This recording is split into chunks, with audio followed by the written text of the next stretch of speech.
नमस्कार, अभिवादन स्वीकार कीजिए जनहित इंडिया का। महर्षि दयानंद सरस्वती की 200वीं जयंती पर आर्य समाज गोरेगांव में वैदिक दर्शन प्रतिष्ठान द्वारा एक विशेष वार्ता का आयोजन किया गया।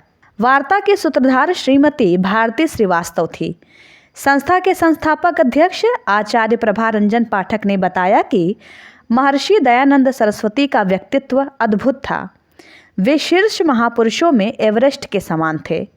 जिस तरह गोमुख से गंगा जी निकलती हैं लेकिन कोलकाता तक आते आते दूषित हो जाती हैं, उसी प्रकार हमारा धर्म भी है। यदि धर्म को समयानुकूल नहीं बनाया गया तो इसमें गाद जम जाती है। कवि और समीक्षक डॉक्टर जितेंद्र पांडे ने कहा कि महर्षि दयानंद सरस्वती भारतीय स्वतंत्रता संग्राम सेनानियों के लिए मशाल थे। उन्हीं के विचारों को आगे बढ़ाते हुए लोकमान्य बाल गंगाधर तिलक ने कहा था कि स्वतंत्रता हमारा जन्मसिद्ध अधिकार है। इस अवसर पर सुप्रसिद्ध कवित्री भारती श्रीवास्तव ने महर्षि दयानंद सरस्वती पर लिखी अपनी कविता भी सुनाई। कोई रहे न रहे मान्यता रहेगी और पैदा करती रहेंगी दयानंद सरस्वती। लघु वार्ता के अध्यक्ष एवं संस्कृत प्रेमी श्री लालचंद तिवारी ने महर्षि के सुदीर्घ योगदान को याद करते हुए उपस्थित श्रोताओं का आभार माना। इस अवसर पर मीडिया प्रभारी मुन्ना यादव मयंक का सम्मान किया गया। नमस्कार। वैदिक दर्शन प्रतिष्ठान की ओर से आज महर्षि दयानंद सरस्वती के 200वीं जन्म जयंती के उपलक्ष्य में हम लोग यहाँ पर परिचर्चा के लिए उपस्थित हुए हैं। हमारे साथ में है वैदिक दर्शन प्रतिष्ठान के आदरणीय पाठक प्रभा रंजन जी, आदरणीय लालचंद तिवारी जी और आदरणीय डॉक्टर जितेंद्र पांडे जी हमारे बीच उपस्थित हैं। तो आज हम लोग चर्चा करेंगे कि आज के समय में महर्षि दयानंद सरस्वती की कही हुई बातें किस तरह से लागू होनी चाहिए। तो मैं सबसे पहले चाहती हूँ कि आदरणीय पाठक प्रभा रंजन जी इस बात पर प्रकाश डालें कि वो महर्षि दयानंद सरस्वती को आज के समय में किस तरह से प्रस्तुत करना चाहते हैं। तो हमारी संस्कृति सनातन संस्कृति है और सबसे प्राचीन संस्कृति है और 1,96,08,53,124 वर्ष की सृष्टि संवत्सर हमारे यहाँ काल गणना संकल्प को लाया जाता है। तब से चली आ रही है। साइंस भी कहता है कि ये धरती लगभग 2 अरब वर्ष की है और हमारी संकल्प की जो गणना है भी लगभग 2 अरब वर्ष के आसपास है। तो इतनी सनातन पुरानी जो संस्कृति है तो इसमें बहुत सारी चीजें बदलाव और बहुत सारी चीजें मिलावट उसमें होते गए। जैसे मान लीजिए गोमुख से गंगा जब निकलती है तो बिल्कुल शुद्ध गंगा का पानी होता है। ऋषिकेश से होते हुए जब हरिद्वार पहुंचती है थोड़ा बहुत नालों के पानी मिल जाते हैं। कानपुर आते आते फैक्ट्री का बहुत सारा कचरा उसमें मिल जाता है। बनारस जाते जाते और गंगा जो है प्रदूषित हो जाती है और कलकत्ता जाते जाते तो गंगा का पानी कम रहता है और नदी नालों का पानी ज्यादा हो जाता है। वैसे ही हमारी सनातन संस्कृति इतने पुरानी है तो इतने वर्षों से चली आ रही है तो उसमें बहुत रीति रिवाज परंपराओं कालखंड में चले हुए कुछ पद्धतियों इन सब की ऐसी मिलावट हो गई कि लोगों को असली गंगा का पानी का पता ही नहीं चला। तो ऐसे अवसर में स्वामी दयानंद का अवतरण होता है। जो परंपराएं हैं वो सनातन परंपराएं हैं, उन्हीं की पुनर्स्थापना के लिए स्वामी जी ने आर्य समाज नामक संस्था का गठन किया जिससे कि वेद और उनसे संबंधित विचारों का प्रचार प्रसार हो सके। और आज स्वामी दयानंद सरस्वती जी का हम 200वां वर्ष जन्म जयंती मना रहे हैं। तो ऐसे अवसर पर स्वामी दयानंद जी के विचार जो हैं हम सब के लिए बड़े ही प्रासंगिक है। उन्होंने अनेक क्षेत्रों में सुधार के काम किए, धार्मिक क्षेत्रों में, आध्यात्मिक क्षेत्रों में, सामाजिक क्षेत्रों में, शिक्षा के क्षेत्रों में, अनेक क्षेत्रों में उन्होंने उनकी योगदान को भूला नहीं जा सकता। यानी यूँ कह सकते हैं कि आधुनिक भारत के निर्माण में महर्षि दयानंद का योगदान अत्यंत महत्वपूर्ण है। तो हमें आज उन्हीं योगदानों के ऊपर चर्चा करनी है। मेरे सामने डॉक्टर जितेंद्र पांडे जी हैं। ये कुछ प्रकाश डालेंगे स्वामी दयानंद के योगदान से संबंधित। नमस्ते। जैसा कि अभी आचार्य पाठक जी ने बताया गंगा का उदाहरण देकर कि गंगा जब गोमुख से निकलती है तो कितनी पवित्र होती है। आप लोगों ने सुना हुआ एक श्लोक श्रीमद् भागवत गीता का है। श्री कृष्ण ने कहा, बहुत प्रचलित श्लोक है, यदा यदा हि धर्मस्य ग्लानिर्भवति भारत अभ्युत्थानम अधर्मस्य तदात्मानं सृजाम्यहम् परित्राणाय साधूनां विनाशाय च दुष्कृतां धर्म संस्थापनार्थाय संभवामि युगे युगे। धर्म संस्थापनार्थाय, धर्म की संस्था की स्थापना करने के लिए योगीराज कृष्ण से पहले धर्म की स्थापना होती चली आई है, लेकिन समय के हिसाब से वो बदलती रहती है। उसमें जैसे कि आपने कहा कि गंगा का जल मैला होता रहता है, जब उसी तरह उसी क्रम में महर्षि स्वामी दयानंद सरस्वती आते हैं, उस समय तक लोगों के मस्तिष्क में कूड़ा करकट भर चुका था, अंधविश्वास था लोगों के अंदर, और लोग आपस में ही विद्वेष, घृणा और आपस में ही कटमर लड़ने के लिए तैयार थे। जबकि उस समय सबसे बड़ा कार्य था अपने देश को आज़ाद कराना। अंग्रेजों की जो गुलामी थी वो असह्य हो रही थी, उसको दूर करने के लिए, जहाँ कहीं न कहीं जो बाद में लोकमान्य तिलक ने कहा कि स्वतंत्रता हमारा जन्मसिद्ध अधिकार है, इसकी संकल्पना महर्षि दयानंद सरस्वती ने पहले दी है। 1875 में जी जब उन्होंने पुस्तक लिखी सत्यार्थ प्रकाश, उनके कालजयी पुस्तक सत्यार्थ प्रकाश, उसमें वो लिखते हैं कि माता पिता के समान दया जी और करुणा करने वाली भी विदेशी सत्ता स्वीकार नहीं है, और कोई कितना भी कहे स्वदेशी राज्य ही सर्वोपरि है। ये घोषणा 1875 में तब किया था स्वामी दयानंद ने, जब 1857 के आंदोलन को अंग्रेजों ने षड्यंत्र पूर्वक कुचल दिया था और हमारा जनमानस आहत हो गया था, अपने निराश हो गया था। उस निराशा को छटने के लिए स्वामी जी ने उद्घोष किया और कहा कि ये भारत भारतीयों का है, ये पहला उनका नारा था। तो ये स्वदेशी का जो विचारधारा थी, वो स्वामी दयानंद जी के विचारधारा को बाल गंगाधर तिलक ने, महात्मा गांधी ने आगे बढ़ाया। बाल गंगाधर तिलक ही नहीं, बल्कि उस समय के लगभग सारे स्वतंत्रता संग्राम सेनानी कहीं न कहीं महर्षि दयानंद सरस्वती के विचारों से प्रेरणा लेते थे। जब भगत सिंह को फांसी होने वाली थी, उस समय राम प्रसाद बिस्मिल की बात करें, सारे लोग, राम प्रसाद बिस्मिल तो आर्य समाज में जाते थे, साधु संतों की सेवा भी करते थे, वहाँ प्रवचन सुनते थे, जिन्होंने लिखी ना सरफरोशी की तमन्ना अब हमारे, मतलब ये मूल मंत्र बन गया था तो उस समय स्वतंत्रता संग्राम सेनानियों के लिए, और बहुत प्रेरणादायक था। और यही सब गाते हुए शायद भगत सिंह फांसी के तख्त तक गए थे कि सरफरोशी की तमन्ना अब हमारे दिल में है, देखना है जोर कितना बाजुए कातिल में। महर्षि दयानंद सरस्वती के कुछ बहुत ही ठोस विचार, उनमें हम आज के समय में क्या क्या देख सकते हैं, उनमें क्या क्या बेजोड़ चीजें थी जो हमें जानना चाहिए। मैं पाठक जी से अनुरोध करता हूं, कृपया आप बताएं। वो सिर्फ संत ही नहीं थे। जी जी जी, उन्होंने ये समझा कि ये भारतवर्ष के लोग जो है इन अंधविश्वासों के रूढ़ियों में ऐसे फंस गए हैं कि इन्होंने जो है अपने गुलामी को ही अपना सौभाग्य समझ लिया है और पराधीनता के अंदर इतने जकड़ गए हैं कि उससे निकलने की तो सोचना ही छोड़िए, उसको सौभाग्य समझ रहे हैं।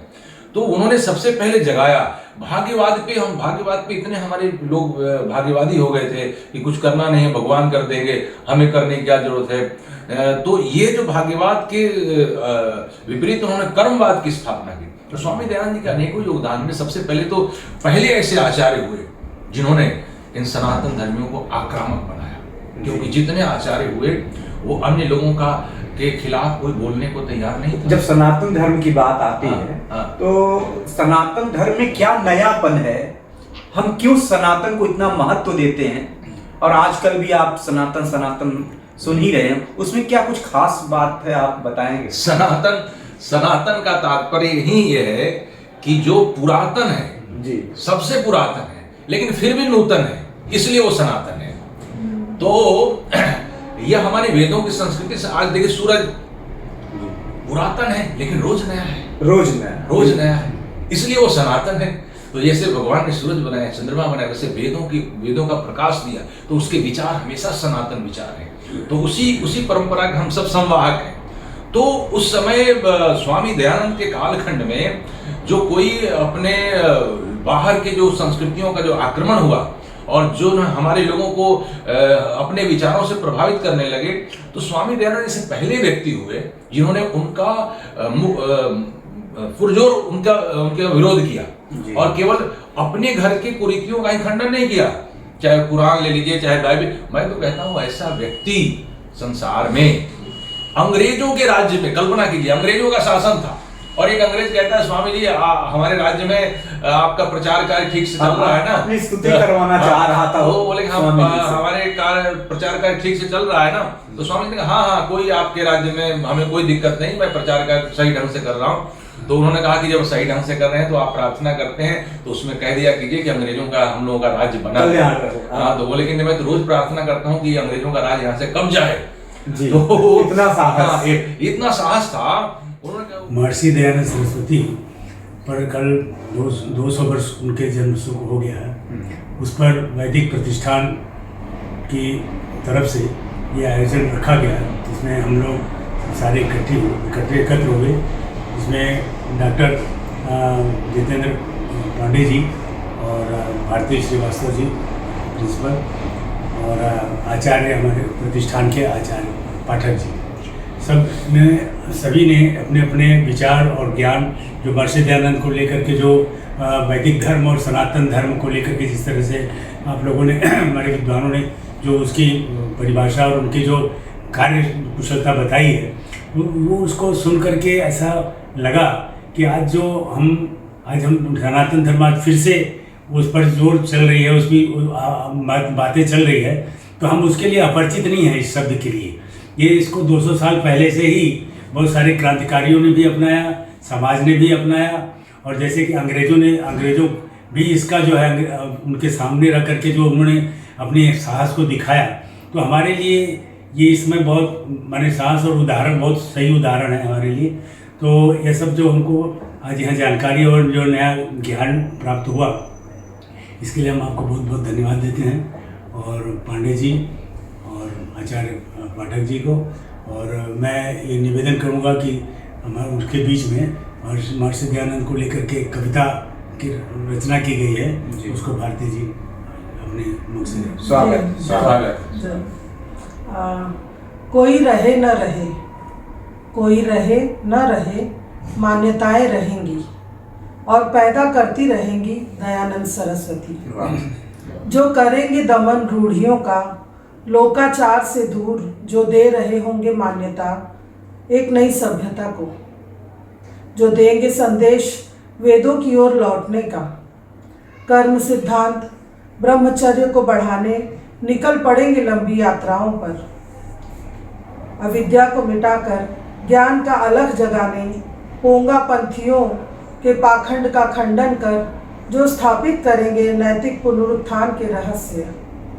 सत्य भाषण सत्य चिंतन करने वाले रहेंगे स्वधर्म स्वभाषा स्वदेशोन्नति स्वसंस्कृति को बचाने, परोपकार की लकुटिया ले कृणवंतो विश्वार्यम का झंडा गाड़ने वाले रहेंगे शुभ कर्मों से तारने वाले, वेदों शास्त्रों का अध्ययन करने वाले, प्रभु को ज्ञान गम्य मानने वाले, रहेंगे पूरी इच्छा आस्था विश्वास लिए, धरती को फिर जीने लायक करने के लिए निरंतर संघर्ष करने वाले, अज्ञात अदृश्य एवं कल्पित को मार्ग से हटाने वाले, अनादि अनंत और नित्य पवित्र प्रकृति और जीव के प्रति असीम संवेदना वाले अंत तक रहेंगे।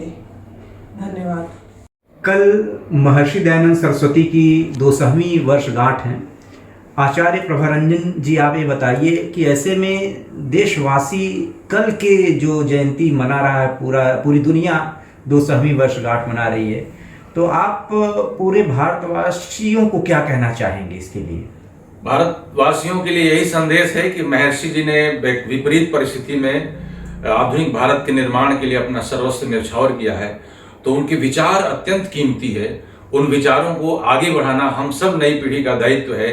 अपने धार्मिक परंपराओं को, अपने स्पिरिचुअल प्रैक्टिस को वैज्ञानिक तरीके से अपनी नई जनरेशन तक पहुंचाने की अत्यंत आवश्यकता है, क्योंकि हमारी पीढ़ियों को बहुत सारे लोग हैं जो नए तरीके से समझा रहे हैं कि तुम्हारा वाला बेकार है और मेरा वाला अच्छा है। ऐसी परिस्थिति में अपनी सनातन संस्कृति पे हमारी नई पीढ़ी को गर्व हो, उनको गर्वानुभूति हो, इसके लिए स्वामी दयानंद की सत्यार्थ प्रकाश और उनके विचारों को पढ़ना हमारी नई जनरेशन के लिए बहुत आवश्यक है। इसलिए असली उनके प्रति हमारी क्या बोल सकते हैं कि स्वामी दयानंद के प्रति हमारा सच्ची श्रद्धांजलि, सच्ची उनके प्रति श्रद्धा भक्ति यही है कि हम उनके विचारों को आगे बढ़ाएं, तभी हम ऋषि ऋण से उऋण हो सकते हैं। उनके ऋण से को चुकाने का यही मात्र एक तरीका है। ऋषिवर तेरा तेज चौर छा रहा है, तेरे बताए मार्ग पर संसार आ रहा है।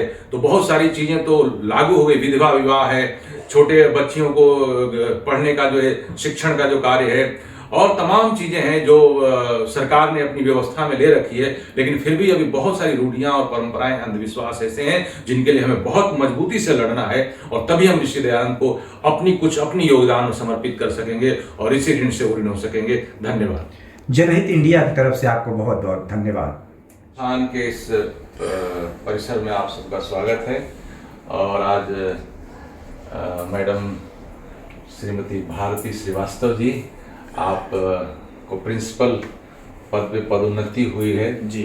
इसके लिए हम सब आप बड़े गौरवान्वित हैं, और आपको बहुत बहुत बधाइयाँ और शुभेच्छा कि आप निरंतर उन्नति और प्रगति के पद पर बढ़ते रहें और नई पीढ़ी को अपने ज्ञान से नया मार्गदर्शन करते रहें। यही भावना, यही प्रार्थना के साथ बहुत बहुत धन्यवाद। बधाई। हाँ, आपको बहुत बहुत बधाई। बैठ